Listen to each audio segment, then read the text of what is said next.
সম্বর্ধনা নিল, এই নিয়ে আপনি কি বলবেন? আমি আমার কর্মী ভাই বোনেদের প্রচুর ভালোবাসা আমি পেয়েছি, এর আগেও পেয়েছি।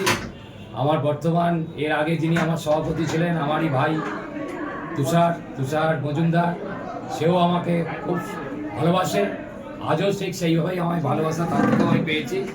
আমি এর জন্য সবাইকার কাছে আমি খুব কৃতজ্ঞ। কিন্তু আমি একটা কথাই আমার ভাই বোনের উদ্দেশ্যে বলেছি যে 2026-এর যে নির্বাচন, সেই 2026-এর নির্বাচনে প্রত্যেককে আমার সাথে থাকতে হবে, আমার সাথে সহযোগিতা করতে হবে। আমিও সবাইকার সাথে থাকব এবং সবাই মিলে একসাথে আমরা 2026-এ এই হুগলি লোকসভার 7টা আসন আমরা জেতাবো। আজকে আমাদের আজকে সংকল্প, আজকে এটাই আমাদের প্রতিজ্ঞা।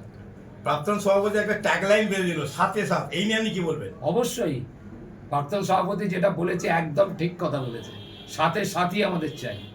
আমরা গত লোকসভা ইলেকশনে 3টে সিটে আমরা অলরেডি এগিয়ে আছি এবং বাকি 4টে সিটে যে জায়গাটায় আমরা আছি সেই জায়গা থেকে আমাদের সংগঠনকে আমরা আরও অনেকটাই আমরা এগিয়ে নিয়ে যেতে পেরেছি এবং আগামী যে কদিন সময় আছে তার মধ্যে আমরা সবাই মিলে এবং আমার প্রাক্তন সভাপতি তুষার মজুমদার আমার সাথে থেকে রাম লক্ষণের মতো আমরা এই হুগলি লোকসভাকে আমরা মোদিজির হাতে উপহার দেবো।